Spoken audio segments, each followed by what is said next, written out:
Cette rencontre était attendue entre les gouvernements provinciaux et les opérateurs économiques, a été dirigée par les conseillers principaux des gouverneurs militaires ayant les commerces dans ses attributions. À l'ordre du jour, la situation sécuritaire sur l'axe routier Beni-Kasindi, à l'origine de la grève des commerçants du Grand Nord. Après plusieurs heures de travail, les deux parties se sont mis d'accord sur certains points.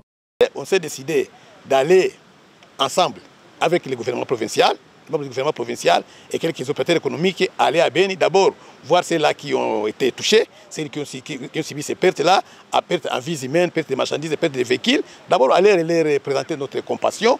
Avec ces mesures provisoires, les deux partenaires espèrent bien mettre fin à ces problèmes qui ont déjà impacté négativement sur la vie socio-économique de la population, d'où la satisfaction du président de l'association congolaise des commissionnaires en douane ACAD, au Nord Kivu. Et notre joie maintenant, c'est de voir que l'autorité provinciale a attendu ces cris-là. Et nous avions demandé que l'État puisse sécuriser les marchandises des opérateurs économiques, car nous le savons très bien que l'objectif de l'ennemi, c'est asphyxier les commerces dans le Grand Nord, pour que la population puisse se soulever contre l'État congolais.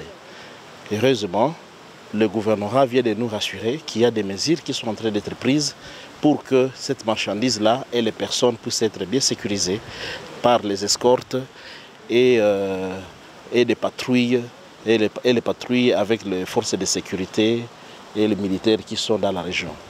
Les opérateurs économiques demandent également à l'autorité provinciale d'échanger l'équipe des agents de sécurité à Boulongo. Une proposition qui tombe dans les oreilles attentives du conseiller spécial David Kamoua. L'autorité provinciale a pris le taureau par le corne en acceptant que la délégation se rende immédiatement au niveau du Grand Nord pour aller trouver la solution pour qu'effectivement les marchandises quittent Kasindi jusqu'à Beni, Butembo à toute sécurité. Donc l'autorité provinciale prend toutes ces mesures pour permettre à fait que effectivement la circulation de la marchandise soit la plus sécurisée possible à partir de notre poste frontalier, qu'il s'agisse de Kasindi, mais aussi du Chacha, pour permettre qu'effectivement les marchés soient approvisionnés. Par ailleurs, l'ACAD et la FEC attendent l'implication directe du gouvernement central pour une paix durable dans les Nord Kivu afin de faciliter le bon déroulement des activités commerciales dans la région.